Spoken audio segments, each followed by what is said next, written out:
जय जय बनारस का भैया का हाल चाल हो। तो गुरु हो जाइए शुरू, बढ़ा लीजिए अपने रेडियो और मोबाइल का वॉल्यूम क्योंकि शुरू हो चुका है बनारस का number 1 radio show good morning Banaras, देश के नंबर 1 रेडियो स्टेशन आपकी वाणी आकाशवाणी पर। हमारा नाम बनारस बाबू, हम हैं बनारस बाबू। जी हाँ, आपके अपने बनारसी बाबू यानी रेडियो मित्र आशुतोष के साथ। आज दिन है शुक्रवार और दिनांक है 12 मई। गुरु, मई से याद आया कि दुनिया वालों के लिए मई का महीना यानी प्रचंड गर्मी, लू, धूप वगैरह वगैरह, लेकिन हम बनारसियों के लिए मई मतलब लस्सी, छाछ, मंठा, जलजीरा, शरबत और बताइए। अरे भाई, ठंडई, बिना ठंडई के बनारस पूरा होगा क्या? नहीं ना। अब भैया देखिए, ठंडई में भी क्या है ना कि सारी दुनिया के लिए ये दूध और बादाम से बनती है, लेकिन जब आप एक पक्के बनारसी से पूछेंगे तो उसकी लिस्ट बादाम से शुरू होकर अलग अलग फल, फूल और पान से होते हुए मिट्टी पर आकर खत्म होगी। सामान्य तौर पर बनारस की ठंडई बादाम, मगज, इलायची, गुलाब की पंखुड़ी, काली मिर्च, मुनक्का और सौंफ के संगम से बनती है। लेकिन सामान जुटा भर लेना ही इसके लिए पर्याप्त नहीं है, बल्कि जरूरी है सभी चीजों का सही अनुपात, और उसके बाद छानने और घोटने का भी अपना अलग बनारसी अंदाज है। आपको पता है, बनारस में ठंडई को लेकर एक बड़ी पुरानी कहावत है कि घोटत आवे मित्र बराबर, पीसत आवे भाई, छानत आवे शत्रु बराबर, ठेंग मिले ठंडाई। मतलब कि ठंडई बनाने की प्रक्रिया में जो साथ दे वो तो मित्र है, बंधु है, भाई बराबर है, लेकिन जो खाली ठंडई पीते वक्त आवे उसे शत्रु समझा जाता है। समझ में आई बात? अब फटाक से एक नजर बनारस में बनने वाले अलग अलग ठंडई पर डाल लेते हैं।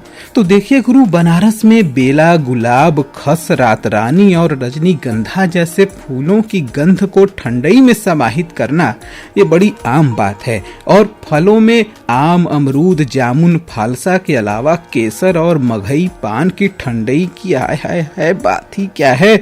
और उसके बाद सोने पर सुहागा बनाने के लिए पीली मिट्टी के सोंधे स्वाद को भी ठंडई में उतार देने की कलाकारी सिर्फ बनारस में ही उपलब्ध है। तो गुरु याद रखिए, बनारस में ठंडा मतलब ठंडई था, है और रहेगा। तो उठाइए अपना अपना पुरवा और बोलिए जय जय बनारस। आप सुन रहे हैं बनारस का number 1 radio show good morning Banaras, देश के नंबर 1 रेडियो स्टेशन आपकी वाणी आकाशवाणी पर। दोस्तों, आज है इंटरनेशनल नर्स डे, जिसे दुनिया भर में मॉडर्न नर्सिंग की जनक फ्लोरेंस नाइटिंगेल के जन्मदिन के रूप में मनाया जाता है। ICN यानी इंटरनेशनल काउंसिल ऑफ नर्सेज प्रत्येक वर्ष इस दिन को मनाता है। इस वर्ष इसकी थीम है आवर नर्सेस आवर फ्यूचर। श्रोताओं, आप और हम सब जानते हैं कि चिकित्सा जगत में नर्सों की कितनी महत्वपूर्ण भूमिका है।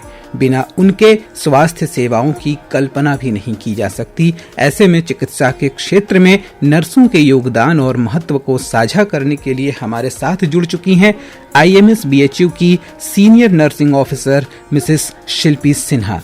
तो आइए सुनते हैं वो क्या कह रही हैं। गुड मॉर्निंग बनारस कार्यक्रम सुनने वाले सभी श्रोताओं और बनारसी बाबू को मेरा नमस्कार, सुप्रभात। मैं श्रीमती शिल्पी सिन्हा BHU के सर सुंदर लाल चिकित्सालय में सीनियर नर्सिंग अधिकारी के पद पर कार्यरत हूँ। आज नर्स दिवस पर सर्वप्रथम मैं दया और सेवा की प्रतिमूर्ति Florence Nightingale, the lady with the lamp को नमन करती हूँ एवं इस विशेष दिवस पर मैं सभी नर्सिंग साथियों का सम्मान करती हूँ और उनके अच्छे स्वास्थ्य एवं उज्जवल भविष्य की कामना करती हूँ। नर्स शब्द NURSE ही हमारे व्यक्तित्व को दर्शाता है, जैसे N for noble, U for understanding, R for responsible, S for sympathy and E for efficiency. हम नर्सिंग प्रोफेशन में सभी गुण होते हैं, तभी तो हम नर्स कहलाते हैं। यह एक ऐसा प्रोफेशन है जिसमें मरीज की सेवा के लिए वास्तविक समर्पण की आवश्यकता रहती है। हम नर्स वह कड़ी है जो चिकित्सकों को उनकी जिम्मेदारी को निभाने में सहायता करते हैं। हमारे द्वारा ही की गई मरीज की देखभाल का ही नतीजा और परिणाम है जिससे मरीज स्वस्थ होकर अच्छा स्वास्थ्य लाभ करके अपने घर जाते हैं। हमारे नर्सिंग साथियां आपातकालीन सेवा में जैसे आईसीयू, सीसीयू, ओटी कॉम्प्लेक्स एवं इमरजेंसी ओपीडी में तन मन से इतनी कठिनाइयों का सामना करते हुए मरीज की देखभाल करते हैं तथा उसको अच्छा करके ही घर भेजते हैं। जब मरीज स्ट्रेचर पर सीरियस अवस्था में आता है और स्वास्थ्य लाभ करके हंसते हुए अपने घर जाता है, यही एक नर्स की सबसे बड़ी अचीवमेंट है। अतः एक बार फिर से मैं अपने सभी नर्सिंग साथियों का हार्दिक दिल से शुभकामनाएं देती हूँ। Being a nurse, I am proud of my self. Thank you. अभी आप सुन रहे थे IMS BHU की सीनियर नर्सिंग ऑफिसर मिसेस शिल्पी सिन्हा को। हमसे जुड़ने के लिए आपका बहुत बहुत धन्यवाद मैम। और आइए दोस्तों, अब चलिए चलते हैं अपने अगले सेगमेंट में और करते हैं बातें अपने शहर बनारस के समाचारों की। नगरीय निकाय चुनाव में किस्मत आजमाने वाले महापौर के 11 और पार्षद के 637 प्रत्याशियों के भाग्य का फैसला कल यानी 13 मई को होगा। मतगणना की तैयारी पूरी कर ली गई है। सुबह 8 बजे से पहड़िया मंडी के राज्य भंडारण निगम के कक्ष संख्या 2 और 3 में 50 टेबलों पर एक साथ महापौर और पार्षद के ईवीएम खुलेंगे, यानी एक टेबल पर एक ही साइड पार्षद और दूसरे साइड में महापौर के वोटों की गिनती शुरू होगी। इस तरह एक साथ 100 ईवीएम खुलेंगे।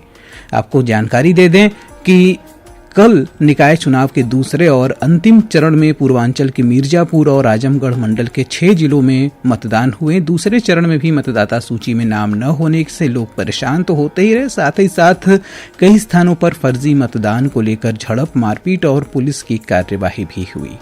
खेलो इंडिया यूनिवर्सिटी गेम्स मशाल रैली ने गुरुवार को शहर भर में भ्रमण किया। सुबह चौकाघाट स्थित गिरिजा देवी सांस्कृतिक संकुल से तेलिया बाग होते संपूर्णानंद संस्कृत विश्वविद्यालय पहुंची, जहां पर जिलाधिकारी एस राजलिंगम ने रैली को स्वागत किया। इसमें बड़ी संख्या में अंतर्राष्ट्रीय और अंतर्राष्ट्रीय खिलाड़ी, विभिन्न खेल संघों के पदाधिकारी, प्रशासनिक अधिकारी और गणमान्य लोग शामिल हुए।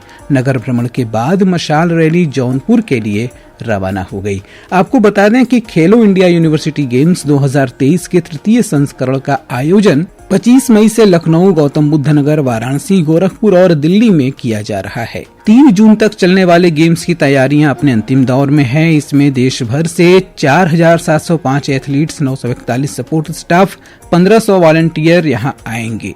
दोस्तों, कैंट स्टेशन पर तीसरा फुटओवर ब्रिज गुरुवार को बनकर तैयार हो गया। शुक्रवार से इस पर आवागमन शुरू हो जाएगा। फिलहाल सीढ़ियों से ही यात्री आवागमन कर सकेंगे। कुछ समय में एस्केलेटर की सुविधा भी यहां पर शुरू हो जाएगी। आज दिन में 8 बजे से 9:30 पर वाराणसी प्रथम, द्वितीय, BHU, भदैनी और डाफी उप केंद्रों से बिजली की सप्लाई नहीं हो पाएगी, तो आप सभी उसके हिसाब से अपनी व्यवस्था कर लें। उक्त जानकारी नगरीय विद्युत वितरण मंडल प्रथम के अधीक्षण अभियंता अनूप सक्सेना ने दी है। साथ ही आपको बता दें कि संपूर्णानंद संस्कृत विश्वविद्यालय में 18 से 20 मई तक विविध खेलों का आयोजन करने का निर्णय लिया गया है। इन प्रतियोगिताओं में प्रतिभाग करने के इच्छुक विद्यार्थी 16 मई तक छात्र कल्याण संकायाध्यक्ष कार्यालय में आवेदन कर सकते हैं। संकायाध्यक्ष प्रोफेसर हरिशंकर पांडे ने बताया कि युवा महोत्सव के तहत 100 मीटर, 200 मीटर, 400 और 800 मीटर दौड़, 5 ओवर का क्रिकेट मैच, वॉलीबॉल और कबड्डी की प्रतियोगिताएं आयोजित होंगी। काशी विद्यापीठ में 2 दिवसीय मेगा जॉब फेस्ट 20 मई को आयोजित हो रहा है। इसमें करीब 50 मल्टीनेशनल कंपनियों के प्रतिभाग करने की संभावना है। वहीं मेले में 2000 विद्यार्थियों को रोजगार उपलब्ध कराने का भी लक्ष्य रखा गया है। कुलपति प्रोफेसर आनंद कुमार त्यागी की अध्यक्षता में गुरुवार को हुई कोर कमेटी की बैठक में छात्रों की सुविधा के लिए 18 और 19 मई को एक ओरिएंटेशन प्रोग्राम भी आयोजित करने का निर्णय लिया गया है। जनसंपर्क अधिकारी डॉक्टर नवरतन सिंह ने बताया कि रजिस्ट्रेशन की प्रक्रिया भी शुरू कर दी गई है। श्रोताओं, यूपी बोर्ड ने औपचारिक शिक्षा के साथ साथ आधुनिक तकनीक के माध्यम से भी बच्चों को पढ़ाने का निर्णय लिया है और इस क्रम में चैटबॉट नामक एक ऐप में कक्षा 9 से 12 तक के क्लासवार सभी विषयों का पाठ्यक्रम अपलोड कराया गया है ताकि विद्यार्थी खेल खेल में पढ़ाई भी कर सकें। यही नहीं, चैटबॉट विभिन्न एक्टिविटी के माध्यम से विद्यार्थियों को विषय समझाने का प्रयास भी करेगा, जिसमें पाठ्यक्रम के अनुसार एक्टिविटी भी अपलोड है। दोस्तों, अब आपको एक बड़ा ही महत्वपूर्ण जानकारी हम दे दें कि अभी तक से क्या होता था कि अधिकतर लोग अपने हिस्से से अधिक जमीन की बिक्री कर देते थे। दूसरे की खतौनी लगाकर सुविधा लेने की शिकायतें भी आती रहती थी। इसे लेकर वर्षों दशकों तक विवाद और मुकदमे चलते रहते थे। इन सभी फर्जीवाड़ों से निजात दिलाने के लिए खतौनी को अब 13 की बजाय 19 कॉलम का बनाने की प्रक्रिया शुरू कर दी गई है। पहले वसीयत, बैनामा, दान आदि की प्रक्रिया होने पर सीधे मुख्य कॉलम में नाम नहीं दर्ज किया जाता था, बल्कि उसे कॉलम 12 में दर्ज किया जाता था और उसके 6 सालों के बाद मुख्य कॉलम में नाम आता था। अब किसी आराजी नंबर के मुख्य कॉलम में अगर 4 हिस्सेदार हैं तो उसमें किसका कितना हिस्सा यह दर्ज ही नहीं होता था। उस आराजी का कुल क्षेत्रफल कॉलम संख्या 5 में दर्ज होता था। अब इससे बहुत बार लोग अपने हिस्से से ज्यादा जमीन बेच देते थे और बेवजह के मुकदमेबाजी के शिकार होते थे। अब ऐसा कुछ भी नहीं होगा। वसीयत, बैनामा, दान वगैरह से होने वाला परिवर्तन तत्काल कॉलम संख्या 2 में दर्ज हो जाएगा। तो ये थी बातें अपने शहर बनारस की, और आइए अब चलते हैं और करते हैं बातें गुजरे हुए कल की। श्रोताओं, आपको बता दें कि आज है जन्मदिन सुप्रसिद्ध दार्शनिक जे कृष्णमूर्ति, कृष्णचंद्र भट्टाचार्य, फिल्म और टेलीविजन अभिनेता घनश्याम नायक और भारतीय मूल के ब्रिटिश राजनेता और वर्तमान में ब्रिटेन के प्रधानमंत्री ऋषि सुनक का आपको आकाशवाणी परिवार की ओर से जन्मदिन की ढेर सारी शुभकामनाएं और बधाइयां। साथ ही आज है पुण्यतिथि सुप्रसिद्ध कथक नृत्यांगना अलकनंदा और बांग्ला की प्रसिद्ध उपन्यासकार सुचित्रा भट्टाचार्य की। और इसके साथ ही साथ श्रोताओं, अब चलते हैं अपने बहुत ही पुराने सेगमेंट की ओर, कराते हैं सैर आपको अपने शहर बनारस की और लिवा चलते हैं अगले सेगमेंट की ओर, जिसका नाम है आज का मोहल्ला।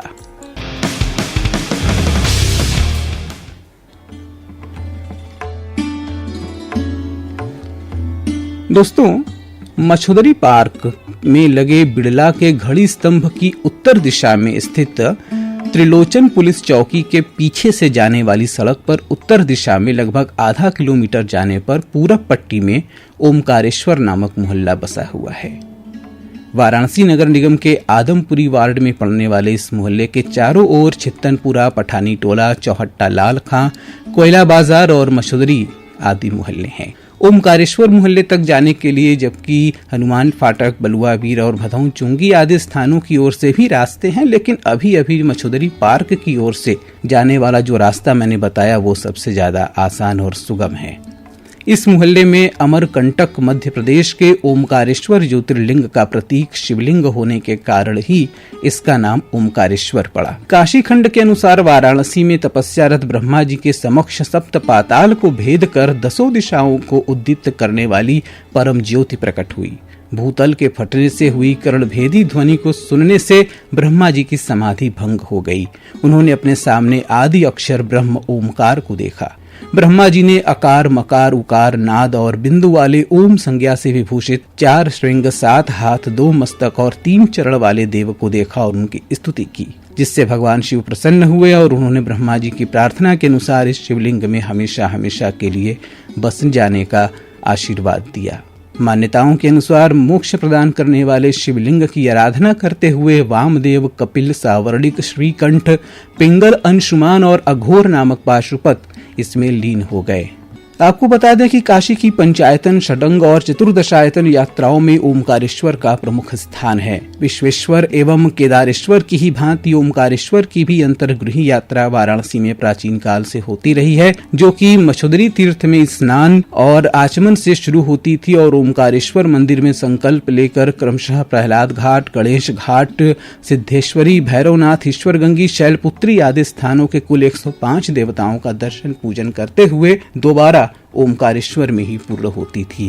दोस्तों, ओमकारेश्वर की महिमा और इसकी इतिहास बहुत है, जिसके बारे में हम अपने अगले एपिसोड में भी आपसे बातें करते रहेंगे।